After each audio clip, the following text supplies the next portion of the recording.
Okay, so I got this side up, and the good news is I only have to come back to here, and I've got good wood.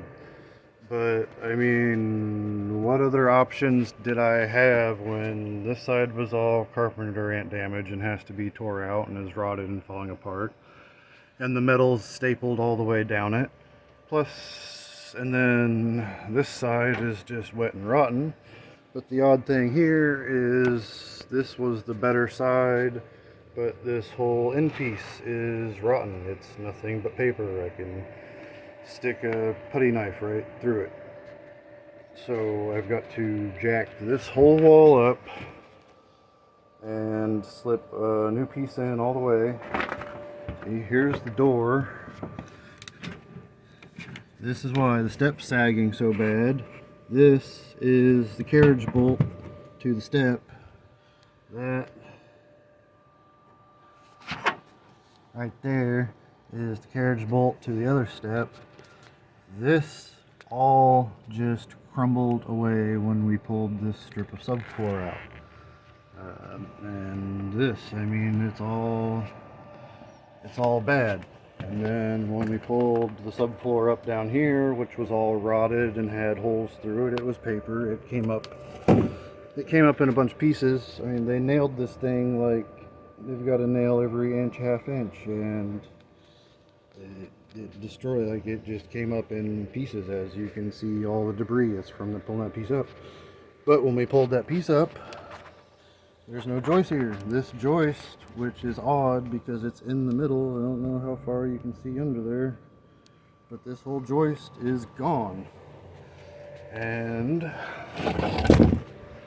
you know, that joist is probably about the same, and then this end piece, and then I had two pieces that went across the front. I had a regular straight 2x3, and then I had an angled cut 2x3, which were just rotten and crumbled as they came out.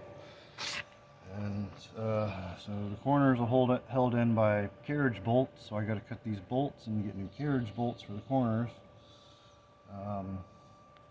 But I mean, really, I mean, what other option did I have but to tear it down this far? Okay, maybe the windows didn't have to come out, but they were about to fall out, and me jacking up these windows and everything, I didn't want to risk a window falling out to the pavement.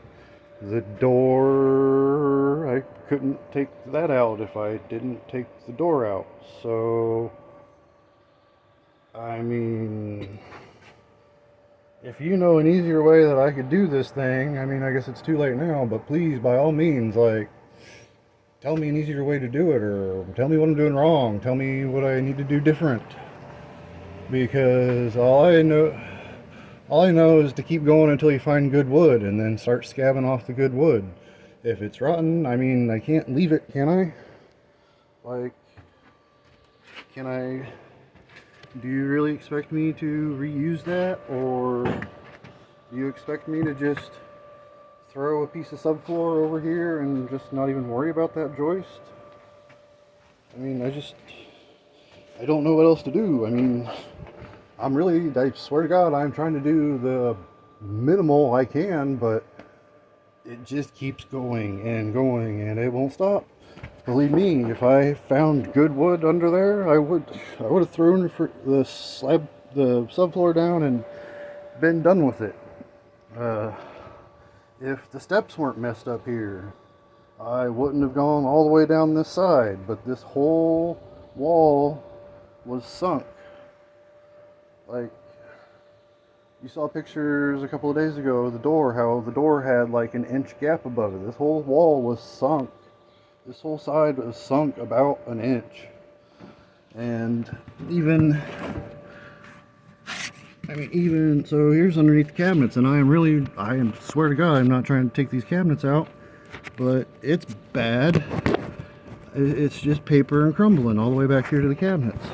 The good thing is I got a good 2x4 back there, but it's about 6 inches back, so I'm gonna try, or a 2x3, so I'm gonna try to I'm going to cut, there we are, I'm gonna probably cut right here, get something good, or cut here, I'm going to scab a new piece all the way down the edge, and then probably from here over, I'm going to try to shove a new piece underneath the cabinets of 2x3, and then that'll also give me my anchor points for the steps, and then to probably strengthen the anchor points for the steps, I'm probably going to run another piece of one or two pieces of 2x3 from here back to this joist. This is right on the joist, and I'll do the same thing. So I'll have one 2x3, a scab of 2x3 right here at the door, and then one or two 2x3s to come back to this joist, so hopefully these steps never go again. But I mean, 14 years of probably leaving the door open when it rained and in and out with wet shoes and dripping towels, dripping sweatsuits, you know, who knows, like, it's gone. I don't know, like, I had no choice. So please, again, if there's something I could have done or can do to make my life easier, especially before I start tearing all of this out, because all that's got to come out, because that's all carpenter ant damage. I mean, I can't just leave that and scab something new there. And then, you know, these 2x2s, they're good. They're good in the middle, but the ends are shot. So I guess I'm going to keep these 2x2s, and I can cut the ends off and use the good for cut up material where I need to, but there was no option but to go this far. So I don't know. Let me know. Thanks. Bye.